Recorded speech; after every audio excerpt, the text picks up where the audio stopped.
o que fazer em caso de intimação de aplicação de medida protetiva por violência doméstica. Eu vou te explicar tudo ao longo desse vídeo. Eu sou Cristiane Dupré, advogada criminalista em Copacabana, no Rio de Janeiro, e mentora de advogados criminalistas em todo o Brasil através do Instituto Direito Penal Brasileiro. Depois eu vou deixar alguns links aqui para você abaixo desse vídeo, e se você quiser mais dicas assim, não se esqueça, inscreva-se aqui no canal. Bem, vamos lá.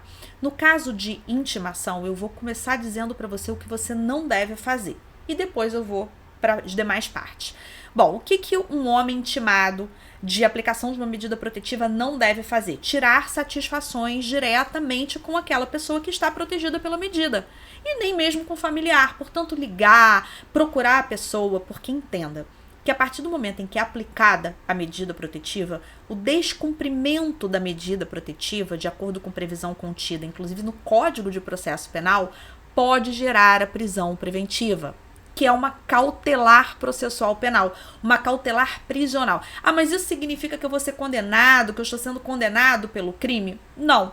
Isso significa que você deu causa a que essa cautelar, diferente da outra, que foi a aplicação de medida protetiva, pudesse ser aplicada, porque o descumprimento de uma medida protetiva está previsto como motivo possibilitador de decretação de prisão preventiva. Então já começa por aí. Segunda coisa muito importante, o que fazer? Contratar um advogado criminalista que tenha experiência de atuação em violência doméstica. Então é muito comum que alguns advogados se especializem nessa área. No IDPB, por exemplo, nós temos uma mentoria que é justamente de advocacia em casos de violência doméstica. Então eu fiz essa mentoria, alguns advogados participaram, nós tivemos ali simulação de casos, simulação de peças, justamente para que essas pessoas que vão atuar tivessem segurança naquilo que estão fazendo.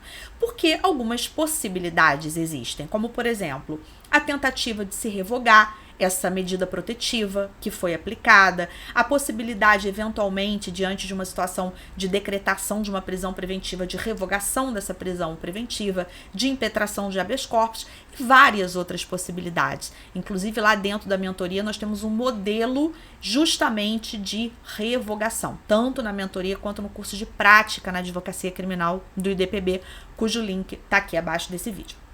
Outro ponto importante que muitos ficam em dúvida, inclusive advogados. Será que quando é aplicada uma medida protetiva, existe a instauração de um processo criminal naquele mesmo momento? Tem que apresentar a defesa?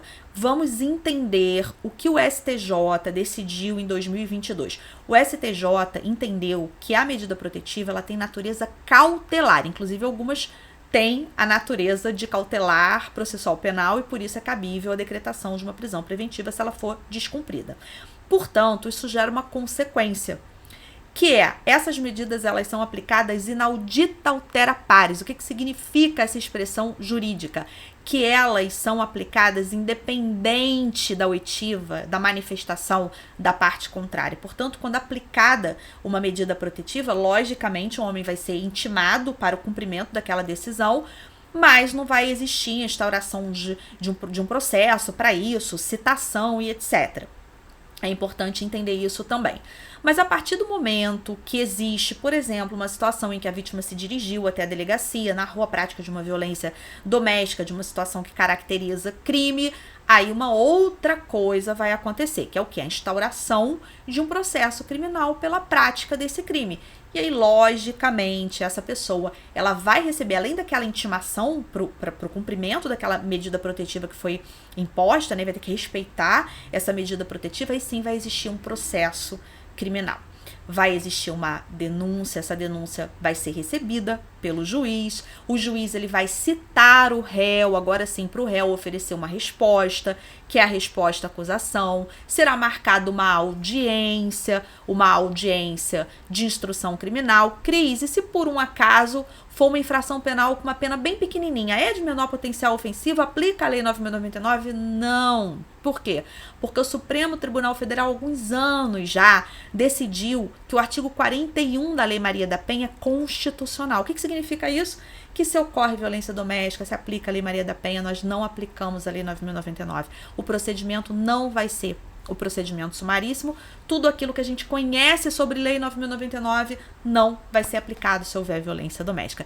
Eu espero ter ajudado você a esclarecer como funciona nesse vídeo. Não deixa de olhar os links, de se inscrever no canal e de participar muito por aqui. Tem vídeo todos os dias, tem aulas ao vivo todas as terças-feiras, às 19 horas, e vai ser um prazer ter você na próxima. Até lá!